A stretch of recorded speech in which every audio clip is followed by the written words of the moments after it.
And we're live. Fantastic. Hello. Hi, Good morning. everyone. Good morning. Thank you so much for hopping on, Mitch, on your busy schedule. I'm going to do a quick intro on you.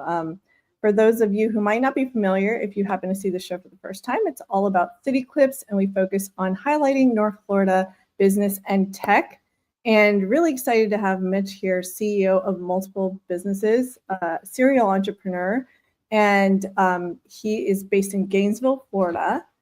Serial entrepreneur, sustainable community builder, and keynote speaker, currently leading Emory Group companies, known for his visionary approach to business and community development. Glaeser's entrepreneurial journey began at a young age, selling plants door to door with a red wagon. By 18, he was a licensed real estate agent and quickly became a top sales representative, demonstrating an early knack for business and resilience.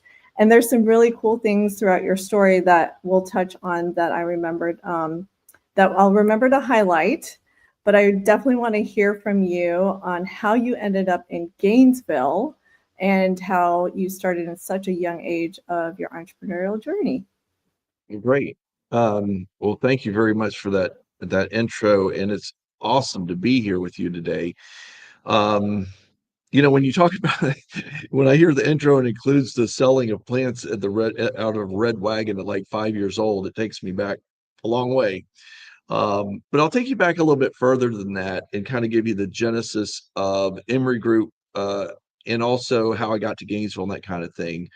Um, so my father was stationed at McDill Air Force Base down in Tampa during the Korean War in the Air Force, and so that's how he ended up in Florida. My grandfather Mitchell Emory, who I'm named after, started Emory Group Companies in 1923 in Zephyr Hills, Florida, which is right outside of Tampa. And my parents had dated for about 4 years or so while my dad was serving and my mother was living in Zephyr Hills. And uh, right after she turned 18 years old, they got married, actually a few, like a couple months after that. And they moved up to Gainesville in a 28-foot long mobile home, of all things, very small container, almost smaller than a container, what's considered a tiny house nowadays. And they moved to Gainesville so my father could go to college here. And to kind of fast forward, 36 months later, 3 years later, they were a family of five. And so my father had to drop out of college. And, so he had three young boys, my older brothers. And, my father had the dream of, going to college here, getting a degree and moving into business and so forth. He was a police officer on campus. And so, he had done that, but had to drop out and ultimately went into real estate. But a little bit about my grandfather, Mitchell Emory, and I'm CEO of Emory Group Companies. He actually passed away when my mother was 8 years old, which is kind of an incredible story when you think about the history of the company and the fact that it was able to continue even without him at the helm. Um, he, had six young daughters. My grandmother, who was an absolute a pioneer and broke all the glass ceilings of raising a family by herself, basically, of these six beautiful young daughters in Zephyr Hills. But my grandfather was a World War I vet. He was a post commander for American Legion. He was a philanthropic gentleman. Um, he was an elected school board member. He was a community leader. He was civic minded. And really, when I think about the things that I do and my family does, even through history, it really all dials back to Mitchell Emory. And so I'm very, very proud to have that, DNA, as I like to call it, in my history. And so that gives you a little bit of texture and background of kind of my grandfather and my grandmother on my mother's side. And my grandparents on my father's side also had an incredible journey as well, a little bit less impactful, but certainly very meaningful to me because they were immigrants and they were um, very poor, to be candid about it. And I always like to say everybody's got a poor story. Um, I always laugh that Bill Gates' son got a Ferrari instead of a Bugatti, and that's his poor story, which is probably not a true story, but I just kind of in context kind of put it that way, that everybody has this poor story. So I don't want to kind of delve into that about how that Yeah.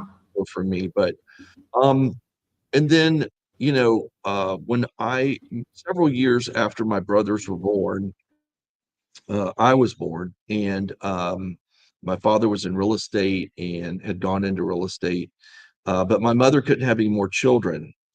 And this is another component of kind of how I'm here and why I'm here and the things I've done in my my journey. Has my mother couldn't have any more children after I was born, so they took in 76 foster children and adopted one. So I was raised in a family of 81 children, and which is an incredible learning experience and really crafted, I guess, many of my leadership abilities and also the things that I find important in life in terms of who I've become and what I get involved in. They started the Foster Parent Association for the state of Florida, starts Foster Parent Association of Alachua County. And so they were pioneers themselves. So, you have this genesis of, Mitchell Emory that I like to talk about, but you see this trans translation, if you will, to how all of those key components of and the important factors that my grandfather instilled in his family actually were able to, continue through history. And so I have the cornerstones of a phenomenal family, history, and has really led me to always do the right thing as well. And so that's a little bit. That's a very, very fast way of kind of expressing how I've become who I am, without kind of giving the details of the things that I've done to become who I am. So. Which needs to be told in a book. I always tell people with such an interesting story, Yeah, I would think. as we discussed, I actually come from the publishing background as well. One of the many companies, I've started 12 companies from ground up. Still have several of them under my leadership. Um, and so, yeah, publishing's, I worked actually out of the new products division for New York Times Company, and got a lot of experience with them, which also transitioned to doing motivational speaking around the world for predominantly publishing companies, but also a lot of sales organizations, um, and different kinds of industries, but predominantly publications. Um, and then I started my own, and after 3 years, ultimately was able to start the fastest growing publishing company in the country, called Megabook, and ultimately sold that company to and had a phenomenal exit with the Hearst Corporation. And so that has also led me to do some very creative things, including Tech City, which we'll talk more about, and so forth, but also to work with young entrepreneurs, understand the dynamics of how, I call it the widget, and then creating the whole team around the widget, because um, I do a lot of mentorship, a lot, and have a long history of that as well. And one of the things I tell people is, and I brought in one of the top franchise owners of McDonald's one time to my group, and we had an advanced mentorship group, and this had a lot to do with second, third generation family companies and how to kind of invigorate, and retool and rethink the continued history of these operations. And the McDonald's franchise owner made it real clear that, if a half a dozen people or so don't show up at 5 a.m. at McDonald's, McDonald's does not exist. And so it's people and culture around those organizations that really drive the success of companies. And I think that's one thing that I've taken away, because all of the industries that I've personally been involved in and have started have been very all over the map, if you will. But I have a principled understanding of how businesses operate and run. Yeah, going back to your childhood and upbringing, it's pretty amazing. and you still continue. It's like you could retire, but you probably don't want to. And you're having Well, fun doing what you're doing right now. well, it's funny, you don't know the story, but I've been telling this. I've taught 4 classes this week at UF, and one of the things I was talking about was I have been very blessed. I come from an exceptionally humble beginning, and again, I want to dwell on that. I don't need to define that. I will tell you that, we did work. We worked candidly to have a better lifestyle for ourselves as children. Um, and Where I were don't. you in the order? Like, so there's you and your siblings, So right? I'm the youngest of 4 Youngest of boys. 4. Okay. Yeah, I born to have my. 4 kids and I stopped at 4. Oh, that's funny. Well, now my mother wanted to keep going. Trust Yeah, me. I know. I saw it. Even Yeah, it's wonderful. after my third brother, it was pretty funny. The doctor literally said, you need to take some time out because she had a child at 18, 19, and 20. And so she is taking a toll on her body, her health, and a lot Mhm. of characteristics that are unique to my mother. But, and then, basically after starting having children, 7 years later, she had me. And then it was like, you cannot have any more kids. And Yeah. so, um, The anyways, 4th one is the most challenging, I think. yeah. But she wanted to keep going, so she did by taking in foster children. So, you have recently been named Florida Trend's top 500 influential members in the state of Florida. Yeah, Congratulations. yeah. And you're about to celebrate your 20th anniversary of the sale of your business with Megabook, right? Since your exit in July 1st. Yeah, so I've had Oh, several, I've had a few exits, but you've one of had a few exits. Oh my gosh. yeah. So, Mega was certainly the largest I had, and offered Mhm. me an opportunity. It's interesting. So I sold Mega, and I was, a lot younger than I am now, and I still think I'm young. And it was interesting because it was really it was surreal. I'm not going to dance around the fact that it was more than I had ever dreamed of ever amassing in terms of financial wealth.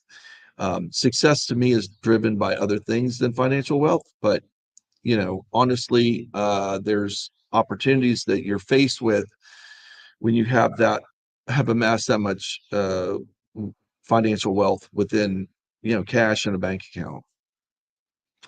And so I struggled candidly, even though I had great mentorship and so forth, but I struggled kind of with what to do. So I said, okay, with this amount of money, I quit. And I don't need to take any more risks and those kinds of things. I felt like there was enough money to live a lifestyle that would far exceed anything that I would ever really dream of having or doing. And so I quit, and I was done.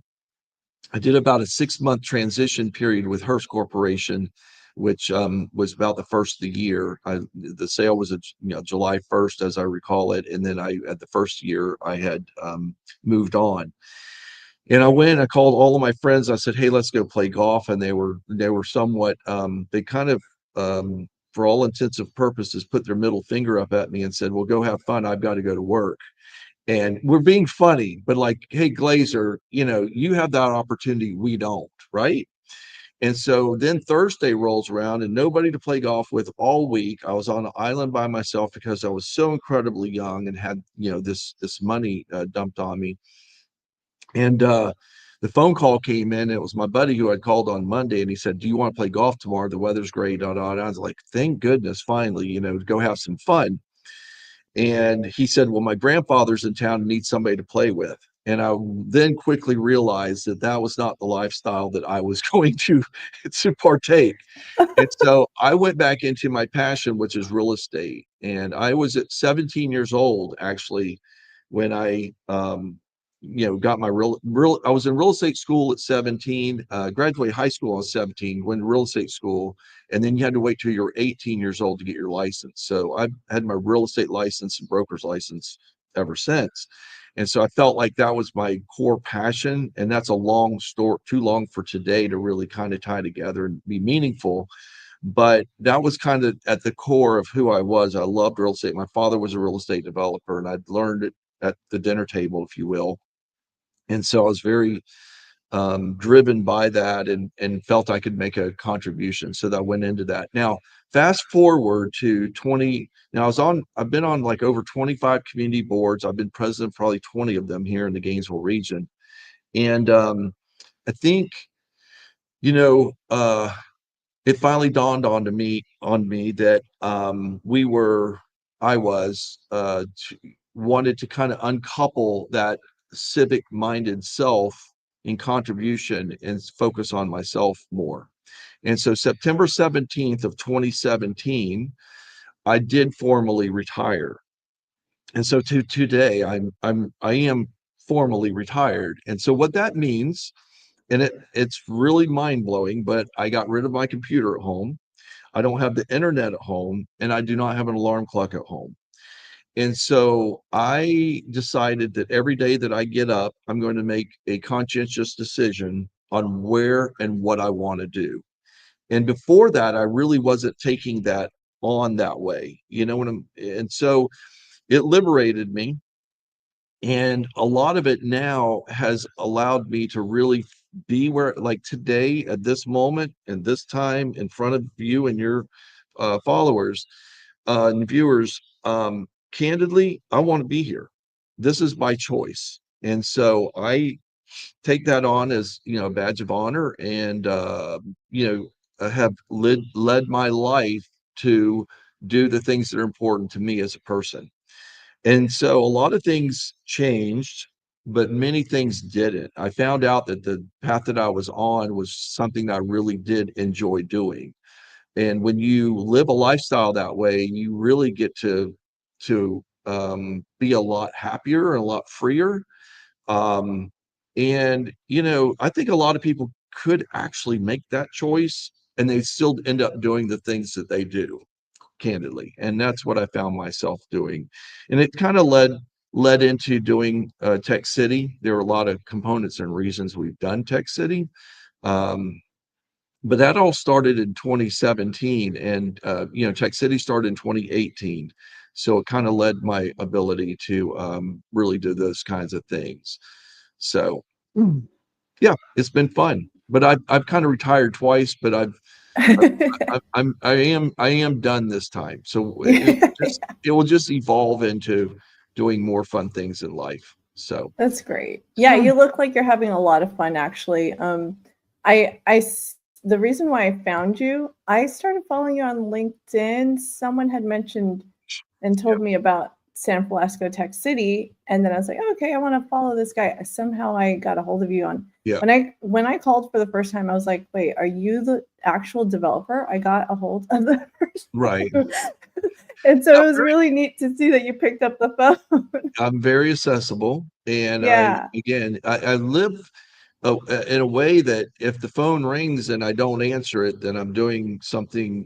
I'm out fishing or whatever I'm doing, or snow skiing or hot air ballooning or whatever it is. But the truth of the matter is, I am very accessible, and I like connecting with people. I like sharing, not so much my story, but I like helping people build their own story.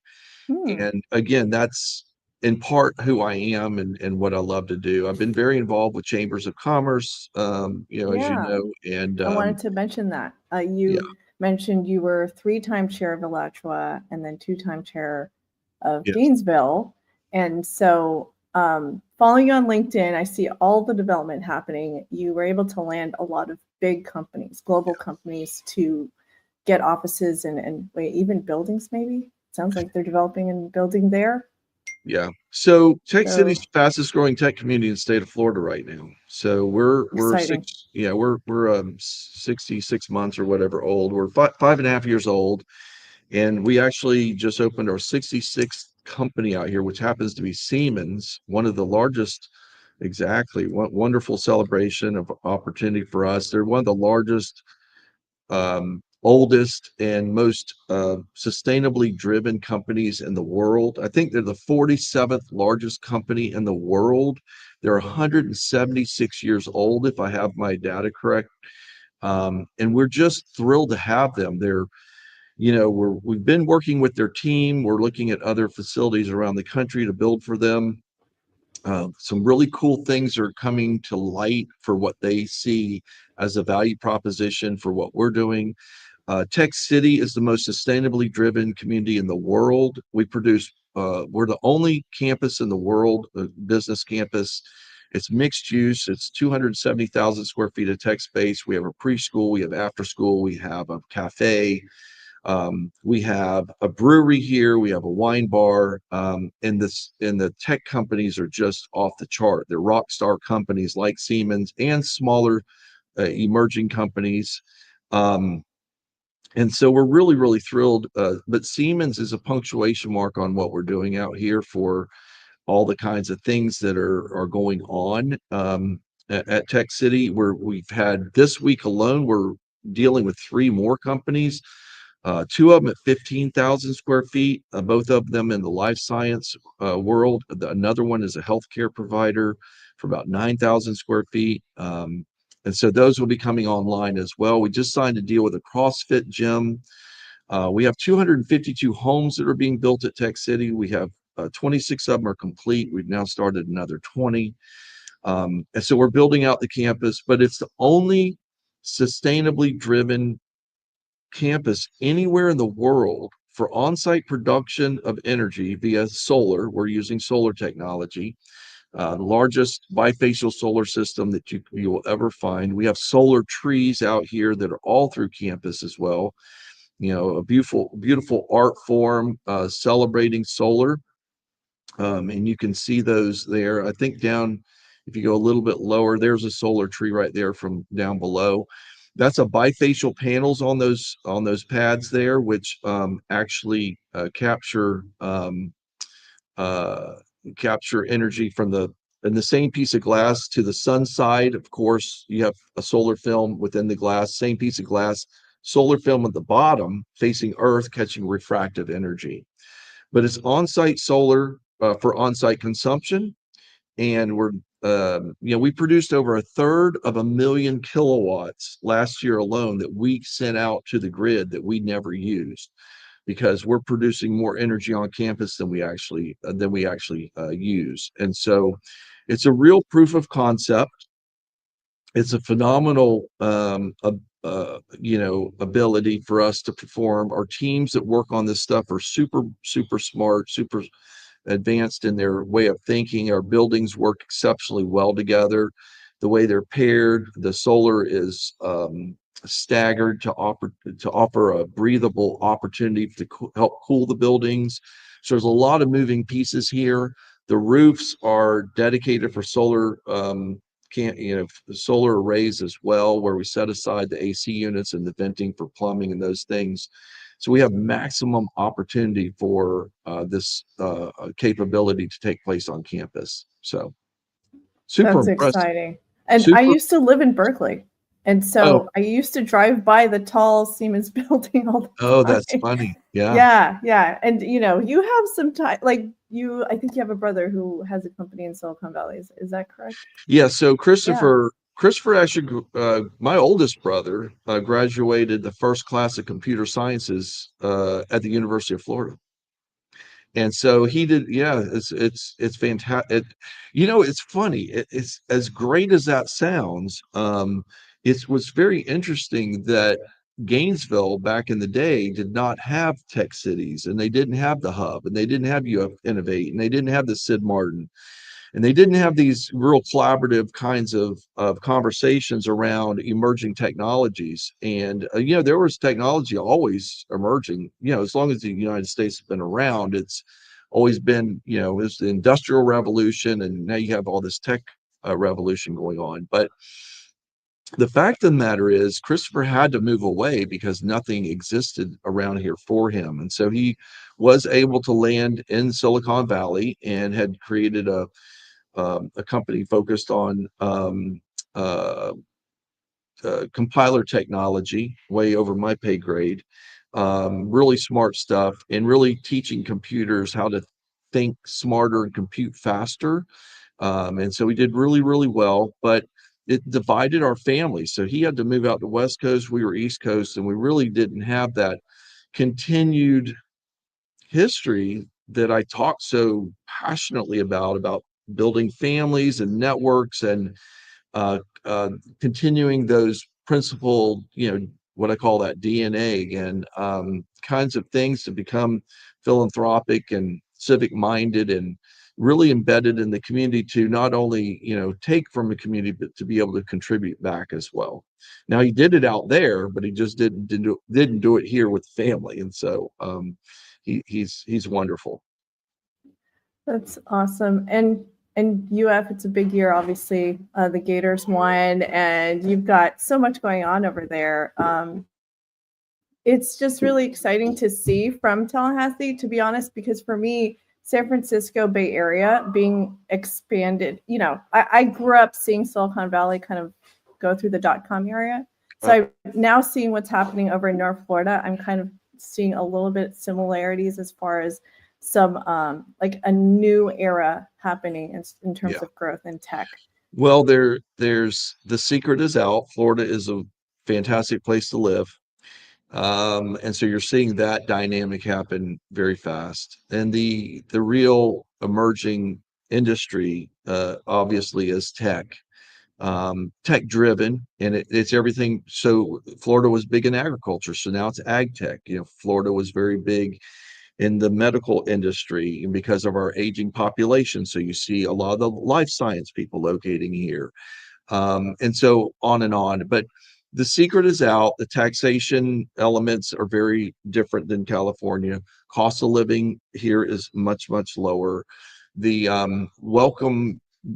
the historical welcoming nature has been there. We're seeing some pushback now with some of the folks who are saying, shut the gates and don't let anybody else experience what we have come to love about Florida. And that's, to me, that's unfortunate. It's, I hear different dynamics of people complain about traffic, and it's like they're complaining about the traffic that they're in, which means they're part of the problem, but they don't identify it that way, right?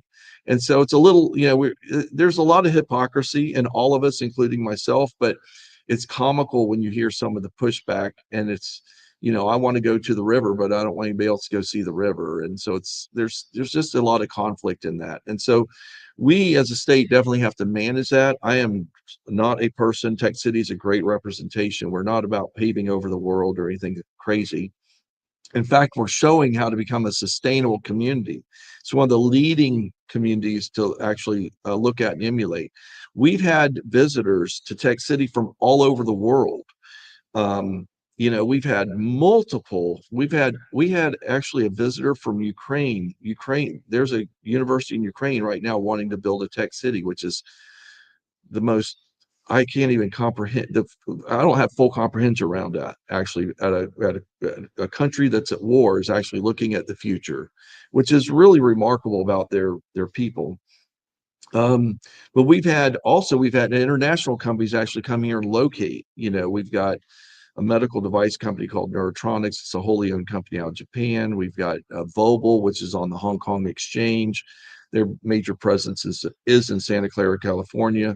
The owner or the creator of that company was I believe, a 1993 graduate of the University of Florida. They're currently hiring 70 engineers out of the University of Florida to locate here on campus at Tech City.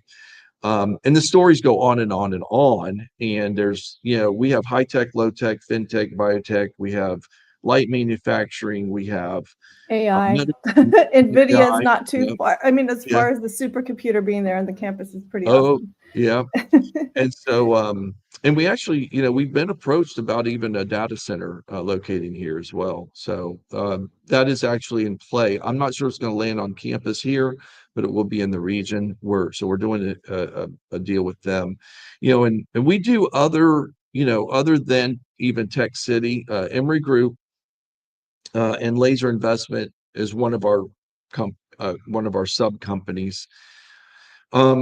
We did a high tech laboratory for the U.S. Air Force. They're working on advanced corrosive technology for outer space aircraft. We've done deals with Lockheed Martin and some of the redundancy programs. We've done project with Ingersoll Rand. We've got big companies, and of course Siemens is our latest one. And so we do these projects. Most of them are embedded in Tech City, but some of them are outside, and even outside the state of Florida. And some of them, are classified projects and so forth. But very cool technologies and companies that we work with. And we're seeing more and more of those actually come to the state of Florida and also to our region here, in Alachua as well. It's exciting to see fantastic job opportunities, the emerging tech that's coming out of our university vis-a-vis FSU where you are, or even the University of Florida, which, as I mentioned, have a very strong relationship with. And it's out of the life science groups, the ag, IFAS and ag, and then of course the behemoth College of Engineering at the University of Florida is producing robotics, and I mean it's just it's incredible what Yeah, is it's the top one. I mean, it's the top one in the state, but also up there among like some of the other, without like a doubt. top 20 ranked now in the Yeah. US. I heard an interesting data point the other day that 90,000 people applied last year to go to the University of Florida freshman class, and they accepted 7,000 out of 90,000 applications. My So, daughter was one of them. She did not get in. uh, But yeah, she's going to be an engineer at UCF, though. Very there you proud of go. her. Fantastic. Yeah. Yeah. Yeah. No, I, it's yeah, UF is amazing. Yeah. yeah. It's, and when this week I was with the Innovation Academy, 4 classes, as I mentioned. And when I'm working with these young folks, it's interesting. One of the stories I told them, and I think one of the value propositions that I kind of bring to my organization is when I was in middle school, the space program was huge. The shuttle program was taking off. We'd already landed on the moon years before. But when I was in middle school, I remember vividly that everything was driven to you need to be an astronaut. And so it was like, hey, little Mitch, you need to be an astronaut, and Susie, you need to be an astronaut. And everybody, it wasn't doctors, lawyers, engineers, and such. And it was be an astronaut. And I remember, I candidly did well in school, well enough. I'll leave it at that. But I also looked around and I realized that my classmates, there were people much smarter than me. And in middle school, I actually had a defining moment in my life. I remember the bathroom, I remember the mirror, and I remember literally having a conversation with myself. And I said, you are not going to be an astronaut. And I didn't really take it negatively, which was interesting. I remember that I was trying to figure out as a young person, like, how am I going to navigate life if I'm not going to be what everybody else is, you're supposed to aspire to be. I need to kind of get rid of that aspirational kind of data point, point of life, and really look at what contributions can I make? Who can I become? And that's where I recognize that, through integrity and honesty and hustle and building teams of people that are smarter than me at the table, that if I can lead those individuals, creatively lead them, that we can solve really, really big problems. And that's what all of my companies have done.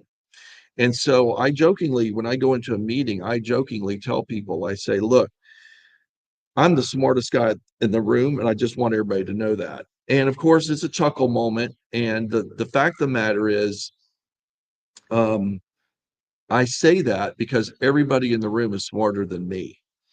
And then I start laying out what the challenge before us is, and then identifying and focusing on that challenge helps us then cohesively bring and collaborate to bring solutions that are really, really accelerating and outpacing my competition and whatever I'm trying to solve or do from a business aspect.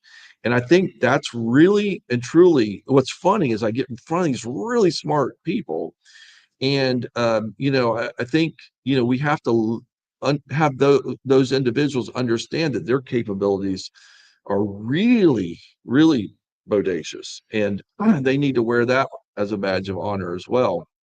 And so that's really what I'm trying to do, is inspire them to have the leadership component along with it. So um, I think that's one of the cool stories that I was able to kind of codify, at a point in my life, and understand what my role, because we all have talent, and we all need to be educated to our greatest ability, and then we need to be able to share that talent and use it as a cog in a in a solution base. you know it's pretty well known, and anybody that knows me, I'm neurodivergent, and very neurodivergent, and I don't yeah so I just process things very differently. I look at things. We were talking, before we went on, about a few things. I just look at them very, with a different angles and so forth. And I think there's a lot of good to that. I think we really need to embrace people who think of life and life's problems, and even how we do business, how we interact with people, and those who are neurodivergent, we need to embrace those personality characteristics, and see those individuals as contributors to solving a lot of problems. I'm not saying it's not being done. I just think we need to embrace it a little bit more. Yeah. And so, a lot of times I find myself as somewhat, I'll be, even in a social setting, I'm pretty social, I think, to be. I even find myself in conversations where I'm kind of, feel left out, if you will. And it's an interesting dynamic, because I sit there and I measure all of that, because my real background in my successes has been to learn how to sell. And so, I have this sales background component, motor to myself. And so I'm always measuring, like, body language, and different kinds of intonation, and those kinds of things that really are the building blocks of figuring out how people are accepting or not accepting me. And I just think the neurodivergent way of thinking, and to solving problems, has actually been one of my greatest assets. And as I like to tell people, I'm smart enough to know that I'm not very smart. And when you dial that in and have that as a kind of a known quantity, I just think you can go so much further. Uh, you know, Yeah. I just do. I think you have to really, like, pull that in, right? So Yeah, I've heard that leadership, one of the best traits is self-awareness, and just knowing what your strengths and weaknesses are and how to work with those things. And yeah. you mentioned challenges earlier, and I like how you guys like to tackle problems and challenges. Speaking of challenges, I'm glad we were able to land this on your schedule, your busy schedule. And of course, it landed on the time with early release, which I did not anticipate with the kids' school. So I hope background noise isn't too bad. But I would love for you to talk about some of the obstacles you had faced in terms of, I'm sure everyone did not welcome the idea of pioneering a tech city in Gainesville area, or, Alachua area. So you must have run into naysayers and people who didn't believe in that vision. Yeah. So, I'm dancing in a lane that, quite honestly, there definitely was, well, there's two moving pieces here. One is where the location of Tech City in of itself is not, contiguous to, um, it's not in downtown Gainesville, and it's not attached to downtown Alachua either. It's kind of between the two. And so I own stock in Berkshire Hathaway, and one of Warren Buffett's big principles is, be fearful when people are greedy, and be greedy when people are fearful. And it's not so much that I was being greedy at all, but people were fearful of the area that I actually developed in. And we saw it as a golden opportunity to kind of reinvigorate, rethink, and redesign how we could actually pull this off. And I, will be straight up, extremely transparent, honest with you. Two things. One is, nobody thought we would make it. They thought we were Rich Glaeser is a business partner of mine, by the way, and so we did this together. And he's absolutely the best team member I could, partner I could ever imagine on the planet, and has just been there every step of the way. And together we bring what we call the X factor. So it's not Mitch plus Rich, it's Mitch times Rich. And so that's another compelling thing, or another component, excuse me, thing that I think that people underestimated was the X factor, and how this was our teamwork was going to actually be bigger than the sum total. And I think a lot of people looked at the equation as a sum total and not otherwise.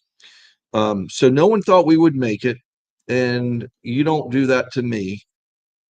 That's probably why I became so successful with it, possibly because I really, really, took that on. Number two is we did design Tech City. My father developed over 6,000 acres in this county, but my father could never develop Tech City because he's old school. He's passed away like 5 years ago now, but he was old school and could never even envision doing something like we've done here. But we listened to a lot of students. We bought a lot of beer and pizza, and we got around a table and we said, what if we did this? What if we did that? And we just started whiteboarding a lot of different ideas. And ultimately, we came up with this master plan for 82 acres that is, I mean, even the county's building the most eco-friendly fire station in the country, out here at Tech City as well. So it's just a lot of those really cool. We have we have grow containers now out here growing, a 40-foot container. They're growing the equivalents of 3 acres of farmland, and it's and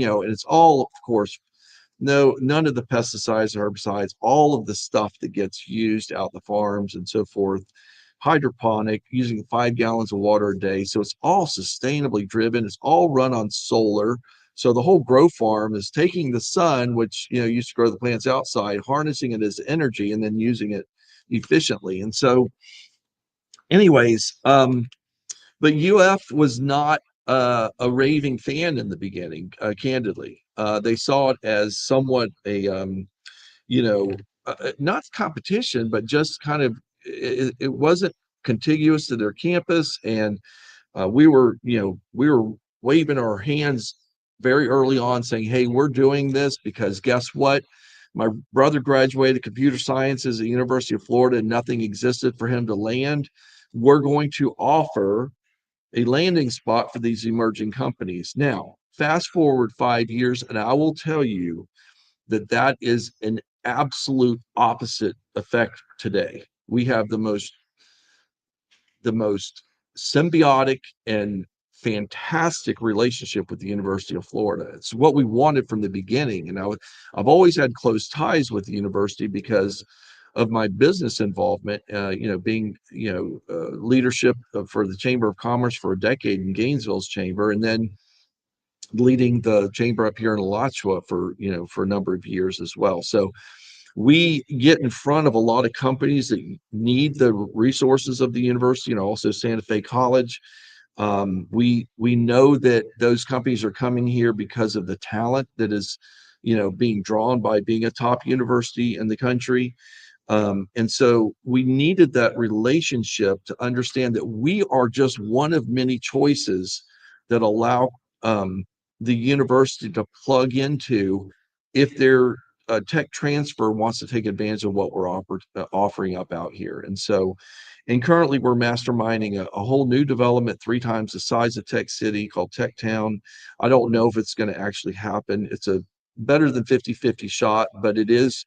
We're currently masterminding it as Tech City kind of 2.0. It has, we won't talk about the things about it in it today, but it is so forward thinking. It is incredible.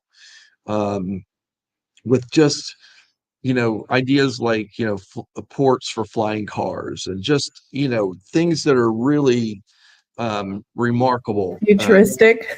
That's pretty So, cool. yeah, I mean, flying cars are out there today. It's just, and there's tons and tons of companies around the world that are chasing this idea. Will that happen? I don't know. But what happens is, and I was telling the young, the students, these brightest minds in the world, I was like, you have to understand when you start talking about flying cars and it never happens, 10 other really cool things happen. And that's the exciting part about working on like a tech city, and even the sustainability leads us to all these different ideas and then the attraction that happens. The county approached us. They said, we absolutely love what you're doing. We want to build the most eco-friendly fire station in the country. But we want to put it on your campus because it only makes sense. It's like dialing into our goals and strategy, as a community. And so it's those kinds of things that actually start pop up. And early on we were talking about having tree houses out here at Tech City, within the trees. And the bank said, well, good luck with that and all the storms. And ultimately trees die. So homes don't have to die if they're on the ground. If you take care of the home, it lasts. I've been to Romania. I've eaten in restaurants that are 500 years old. But you put something in a tree, it's not going to last 500 years, right?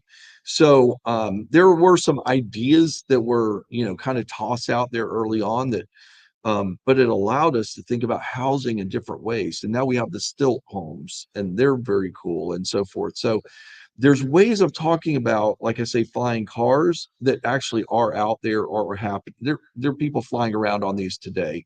The simple way to think about it is as a drone for a person, right? It's a personalized drone. So you get in your personal drone, it flies you from point A to point B, and there you go. So it's definitely doable. It's being done, and but we're start dialing into these. And again, I'm not going to go into all of our coolness at Tech Town, which is That could be another part 2 or something where well, I'm surely. actually there. Don't you understand that I say things like that so they can come back on your show? But anyways, we're having a ton of fun. Fact of the matter is, I'm having a blast, and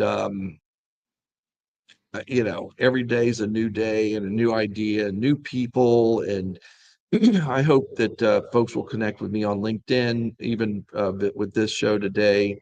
I think that there's a tremendous opportunity for us to learn from each other. I learn every day. I tell these young folks, I said, I'm humbled to be in front of you. I will share anything and everything that I've ever learned, good, bad, indifferent, and so forth.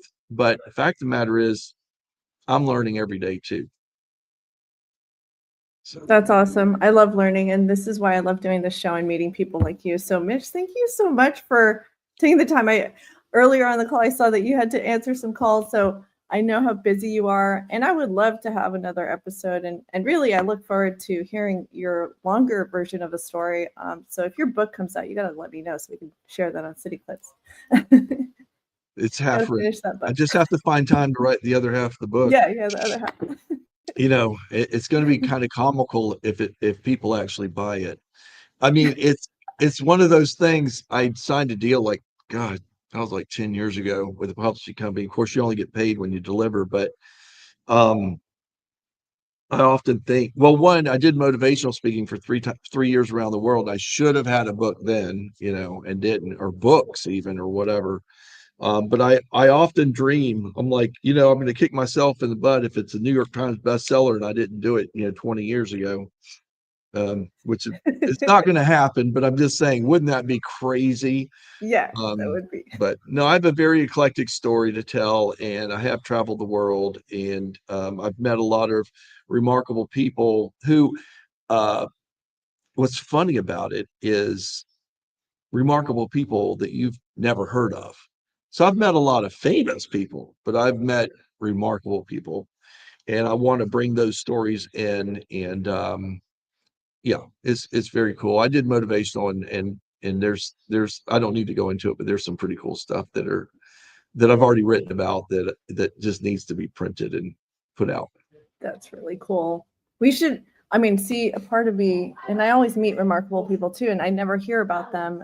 They're not famous or anything, Right. but their stories are amazing. And it would be cool if maybe you just do a series of interviews of your whole story and then turn that into a book. Just transcribe that whole thing. There you go. So, then you're Yeah, done. with the transcribing and AI and all that now, I mean, you could even take this and almost turn it into a chapter.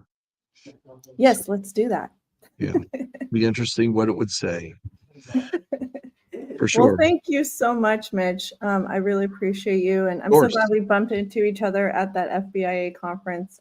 It's on my list to visit the Gainesville area and San Francisco, Tech City. I know it's a little bit in between Alachua, but Yep. I hear amazing things are happening over there. So it's on my list this summer to come visit. Yeah. I've toured over 3,000 people in the last 5 years here.